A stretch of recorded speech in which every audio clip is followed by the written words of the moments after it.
Bapak Ibu Saudara kasih Tuhan, bacaan kita diambil dari Kisah Para Rasul 11 ayat 1 sampai 18. Kisah Para Rasul 11 ayat 1 sampai 18.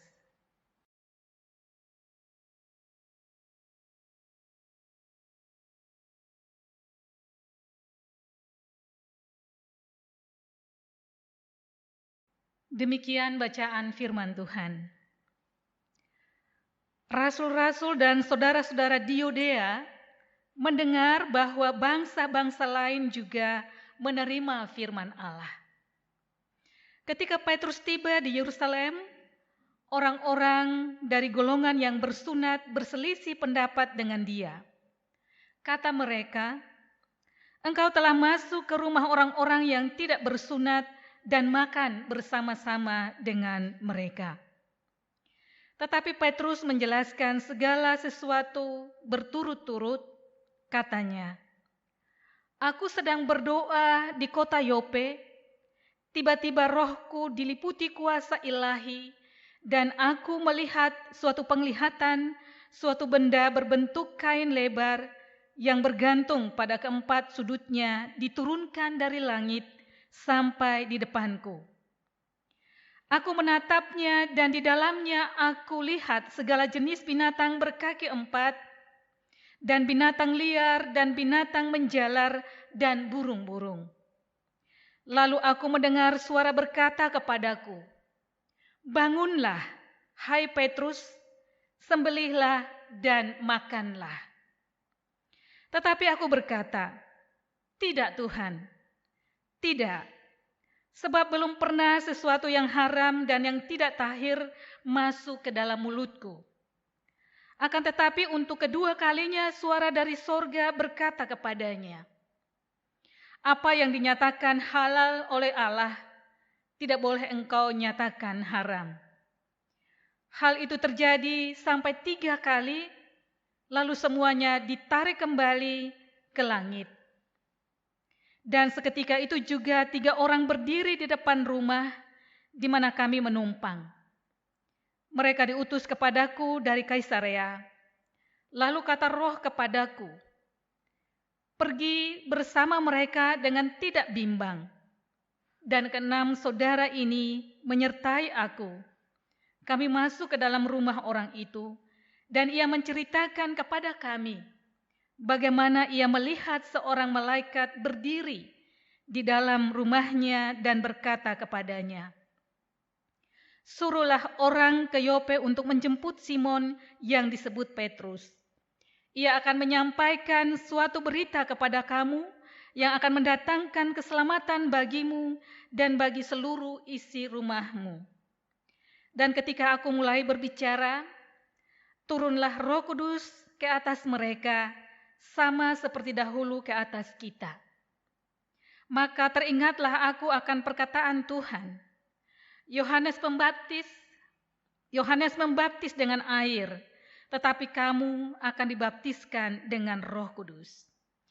Jadi jika Allah memberikan karunia-Nya kepada mereka sama seperti kepada kita, pada waktu kita mulai percaya kepada Yesus Kristus, bagaimanakah mungkin aku mencegah dia?" Ketika mereka mendengar hal itu, mereka menjadi tenang, lalu memuliakan Allah, katanya, "Jadi kepada bangsa-bangsa lain juga Allah mengaruniakan pertobatan yang memimpin kepada hidup." Demikianlah bacaan firman Tuhan. Yang berbahagia adalah kita semua yang senantiasa mendengarkan firman Tuhan, merenungkannya, dan melakukannya di dalam kehidupan kita. Haleluya.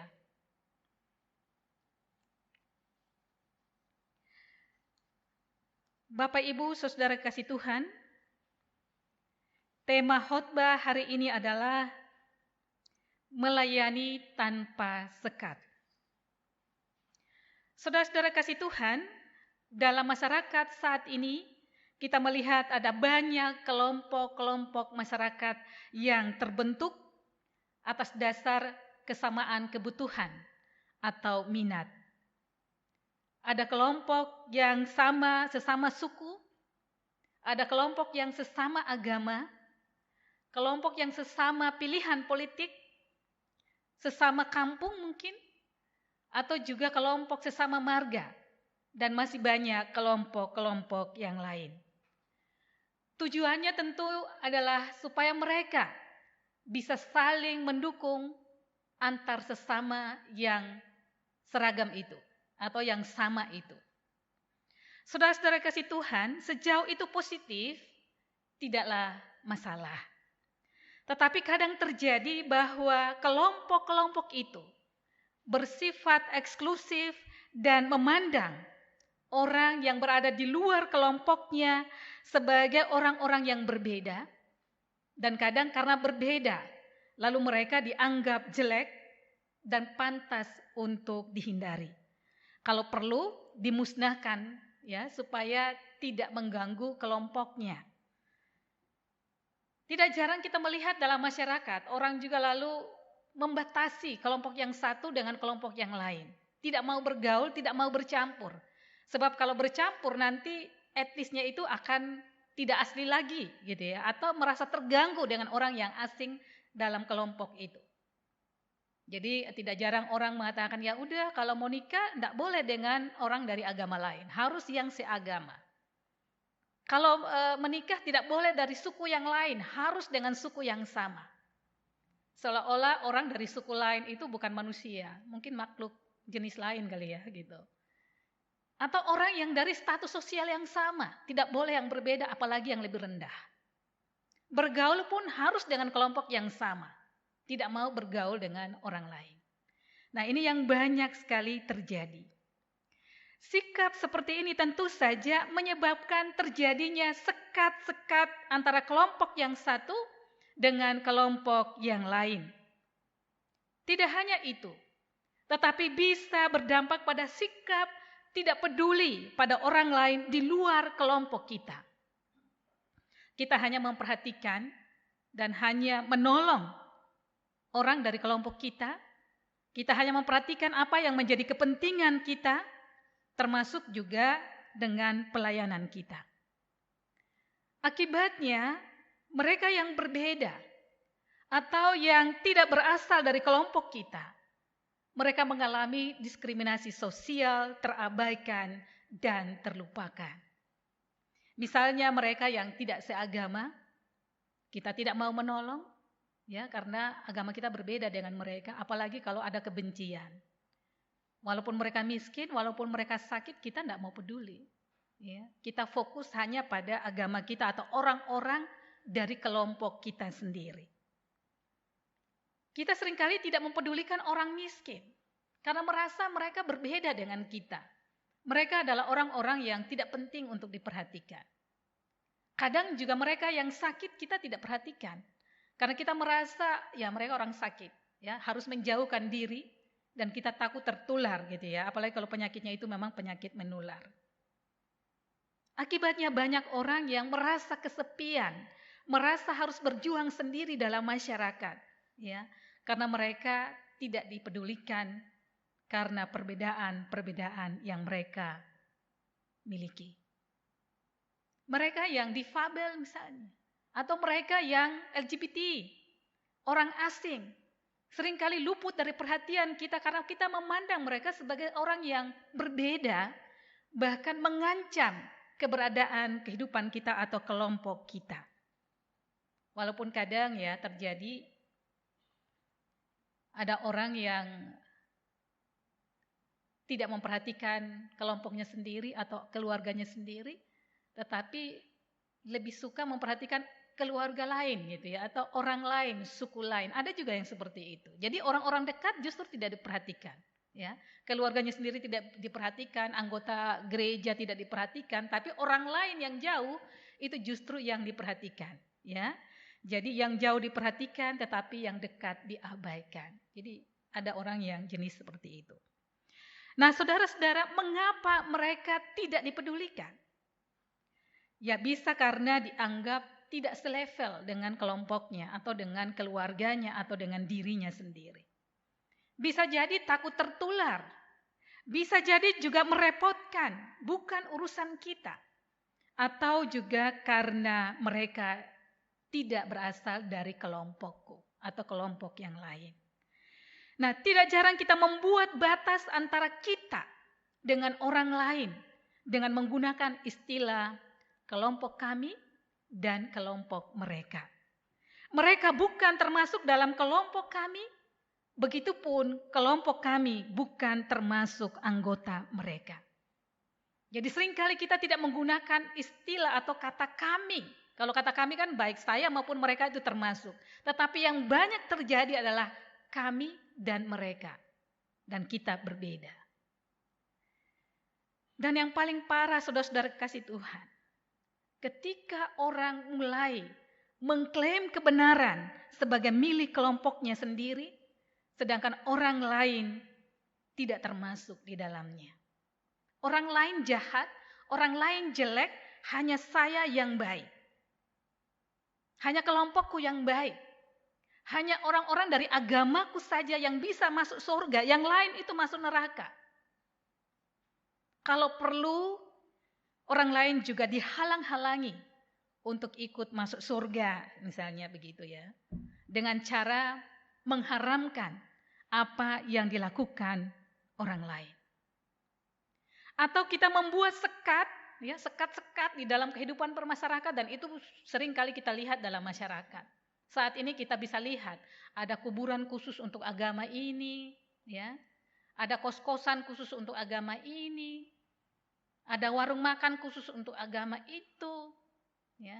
Jadi semuanya disekat-sekat berdasarkan kelompoknya. Kita tidak bisa lagi melihat orang lain sebagai sesama kita. Kadang juga pakaian dibedakan dan berani ada orang lain yang menggunakan pakaian yang saya pakai, kita lalu tersinggung. Bahasa juga kadang begitu. Kita mengklaim bahwa bahasa itu hanya bahasa kelompokku, hanya bahasa agamaku. Jadi orang lain dari agama yang berbeda tidak boleh menggunakan bahasa itu. Allah diyakini hanya milik satu agama dan menyelamatkan orang-orang dari satu agama saja. Dan bukan menyelamatkan semua orang. Bahkan kadang tidak jarang bukan hanya yang berbeda agama. Kadang satu agama pun kita berkelahi satu dengan yang lain. Karena kita merasa bahwa kelompokku, aliranku yang paling benar, yang lain salah semua. Di sesama orang Kristen pun kadang begitu. Ada kelompok Kristen yang merasa paling benar daripada kelompok yang lain.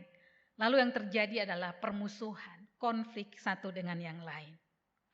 Saudara-saudara kasih Tuhan, hal inilah yang terjadi dalam bacaan kita, di mana terjadi pengelompokan antara orang Yahudi dengan orang non-Yahudi, antara orang yang bersunat dengan orang yang tidak bersunat. Saat itu Petrus tiba di Yerusalem, dan orang-orang dari golongan yang bersunat sedang berselisih dengan pendapat dia, karena Petrus masuk ke rumah orang-orang tidak bersunat, duduk bersama dan makan bersama-sama dengan mereka. Bagi mereka seharusnya seorang yang bersunat, yang adalah umat Allah yang kudus, tidak boleh masuk ke rumah orang-orang yang tidak bersunat, apalagi duduk dan makan bersama dengan mereka. Mereka adalah orang-orang yang dianggap di luar kelompok mereka. Karena mereka adalah orang-orang yang tidak bersunat, najis, kafir. Larangan itu nampak dalam Kisah 10 ayat 28. Ya, jadi sebelumnya sudah dikatakan tentang larangan itu. Di sana dikatakan, ia berkata kepada mereka, kamu tahu betapa kerasnya larangan bagi seorang Yahudi untuk bergaul dengan orang-orang yang bukan Yahudi atau masuk ke rumah mereka. Saya ingat cerita seorang teman saya dari India.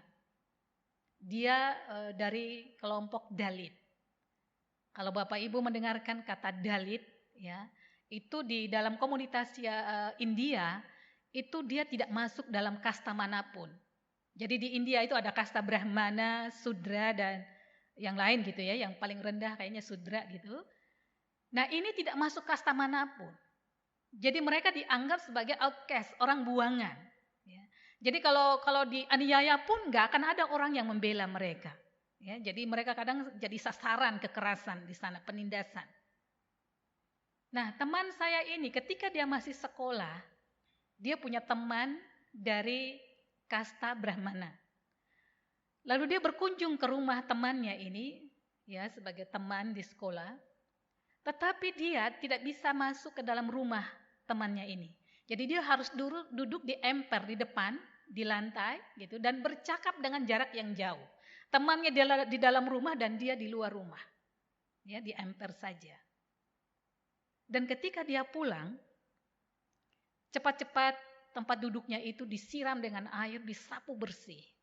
Karena apa? Karena dia dianggap tidak selevel dengan mereka. Bukan hanya tidak selevel, tetapi tidak dianggap manusia. Tetapi sesuatu yang najis, yang kotor. Nah, itulah yang dialami oleh teman saya ini. Mungkin hal seperti itu juga yang terjadi di kalangan bangsa Israel. Antara yang bersunat dan yang tidak bersunat.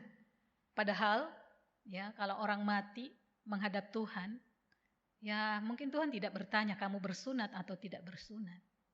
Dan yang menentukan orang masuk ke surga bukan bersunat atau tidak bersunat. Ya, karena kalau itu yang menjadi syarat, mudah sekali orang masuk surga. Tinggal sunat langsung masuk surga gitu ya. Tetapi yang terjadi, yang ditanyakan oleh Tuhan adalah, apakah yang sudah engkau lakukan kepada sesamamu? Apakah sesuatu yang baik atau yang tidak baik? Saudara-saudara kasih Tuhan, sikap Petrus ini menimbulkan rasa tidak tenang, terguncang atau mengguncang kebiasaan orang Yahudi untuk tidak makan bersama-sama dengan orang-orang kafir, orang-orang yang tidak bersunat, dan ini juga mengguncang ya kebiasaan mereka yang selama ini tidak bisa bergaul dengan orang-orang Yahudi. Ketika Petrus melakukan itu, mereka shock ya. Karena Petrus dengan sikapnya itu memutus secara radikal ya kebiasaan mereka yang selama ini begitu eksklusif, murni hanya untuk orang Israel. Tetapi sekarang ternyata Petrus malah masuk ke rumah orang non Yahudi yang tidak bersunat, bahkan makan bersama-sama dengan mereka. Ini juga berarti bahwa keselamatan tidak hanya diberikan kepada bangsa Yahudi, tetapi juga kepada orang lain. Keselamatan yang selama ini hanya mereka saja yang nikmati, ternyata kini juga menjadi milik orang lain, orang-orang dari bangsa non-Yahudi. Jadi mereka gusar akan apa yang selama ini menjadi atau hanya menjadi hak milik mereka. Kok sekarang diberikan kepada orang lain? Ya. Jadi walaupun keselamatan itu tidak diambil dari mereka, tetapi mereka tidak setuju apabila itu juga ditawarkan kepada orang lain. Ada banyak orang kadang dalam kehidupan kita, ya, yang walaupun miliknya tidak diambil, tetapi kalau sesuatu itu diberikan kepada orang lain, kita tidak suka, ya, karena kita merasa ya itu hanya untuk saya saja. Gitu. Jadi kalau Tuhan memberikan berkat kepada kita, kita ingin berkat itu hanya untuk kita saja. Tuhan nggak boleh kasih kepada yang lain, karena nanti kalau kasih kepada yang lain jadi sama dong, nggak ada bedanya gitu ya, sama-sama kaya gitu misalnya. Dan itulah sikap iri hati ya kepada orang lain. Kita tidak mensyukuri apa yang kita dapat, tetapi kita juga mencegah agar apa yang kita dapat itu hanya disimpan saja untuk kita saja dan tidak boleh diberikan kepada orang lain. Itulah sebabnya Petrus menceritakan kembali apa yang telah dialaminya, yaitu tentang binatang yang haram dan halal, yang sekaligus menunjukkan perbedaan antara mereka yang bersunat dan tidak bersunat. Petrus sendiri merasa berat melawan hukum-hukum imamat. Ini bukan hal yang mudah untuk Petrus, Karena apa yang dilakukannya melawan arus kebiasaan bangsa Yahudi. Hal tersebut nampak ketika Petrus melihat penglihatan. Kain lebar tergantung pada keempat sudutnya diturunkan dari langit, dan di dalamnya Petrus melihat segala jenis binatang yang berkaki empat, yang menjalar, ya, binatang liar, burung-burung. Dan Tuhan mengatakan, bangun Petrus, sembelihlah dan makanlah. Namun dengan tegas Petrus menolak, tidak Tuhan. Tetapi Tuhan justru mengatakan, apa yang dinyatakan halal oleh Allah tidak boleh engkau nyatakan haram. Dan hal tersebut dikatakan oleh Allah sebanyak 3 kali. Pesan yang sangat kuat hendak disampaikan pada Petrus pada saat itu, sehingga Tuhan mengulang hal tersebut sampai 3 kali. Saya ingat, ya, bagaimana Petrus juga menyangkal Tuhan Yesus 3 kali, ya. Jadi sama-sama 3 kali di sini. Tetapi Petrus tetap tidak mengerti dengan maksud penglihatan itu. Kendati demikian, Petrus tetap melakukan dengan taat apa yang Tuhan perintahkan kepadanya. Bahkan dalam Kisah 10 di sana diperlihatkan dia tetap taat dan datang ke rumah Kornelius. Dan setiba di rumah Kornelius, barulah Petrus mengerti apa arti dari penglihatan tersebut. Tetapi Allah telah menunjukkan kepadaku bahwa aku tidak boleh menyebut orang najis atau tidak tahir. Ini artinya tidak boleh menghakimi dan membuat sekat. Saudara-saudara kasih Tuhan, ini menggambarkan bahwa anugerah keselamatan dari Tuhan tidak hanya diperuntukkan bagi bangsa Israel, tetapi juga bagi bangsa-bangsa di luar Israel. Itulah sebabnya Petrus ke Yerusalem untuk menjangkau mereka yang bukan orang-orang Yahudi dan menyampaikan berita anugerah Tuhan itu. Saudara kekasih Tuhan, selanjutnya kita melihat dalam bacaan kita. Dikatakan di sana bahwa kini lenyaplah keraguan mereka dan mereka menjadi tenang karena hal ini ternyata adalah kehendak dan jalan Tuhan. Dan kemudian mereka pun memuji dan memuliakan nama Tuhan. Saudara-saudara kekasih Tuhan, hal ini mendorong kita pula untuk menjangkau setiap orang, apapun latar belakangnya. Sukunya yang berbeda, agamanya yang berbeda, perbedaan status, jenis kelamin, ataupun perbedaan yang lain. Makanya salahlah kita apabila kita hanya memperhatikan diri kita sendiri, hanya memperhatikan keluarga kita sendiri, hanya memperhatikan orang-orang dari agama kita sendiri, dari gereja kita sendiri, lalu kemudian mengabaikan orang lain. Kita perlu merubah ajaran dogma kita, karena itu sudah tidak relevan lagi. Ya, jadi kalau dulu orang hanya memperhatikan orang-orang dari sukunya, dari agamanya sendiri, sekarang tidak relevan lagi.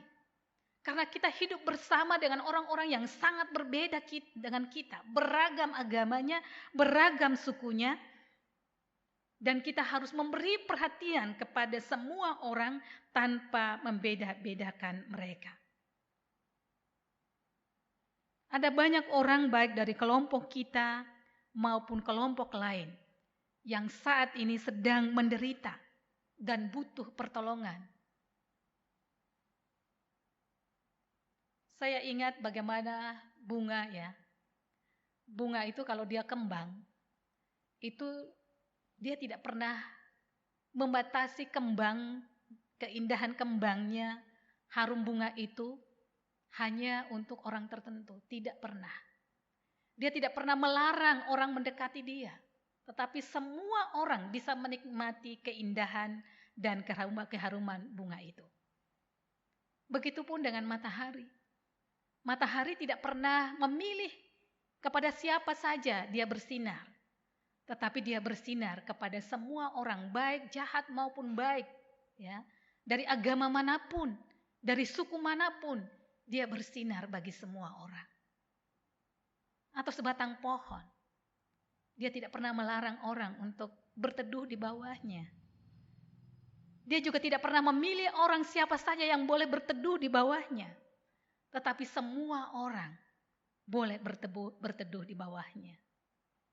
Tua muda, kaya miskin, suku apapun, agama apapun, orang jahat, orang baik bisa berteduh di situ. Bahkan orang yang mau menebang pohon itu.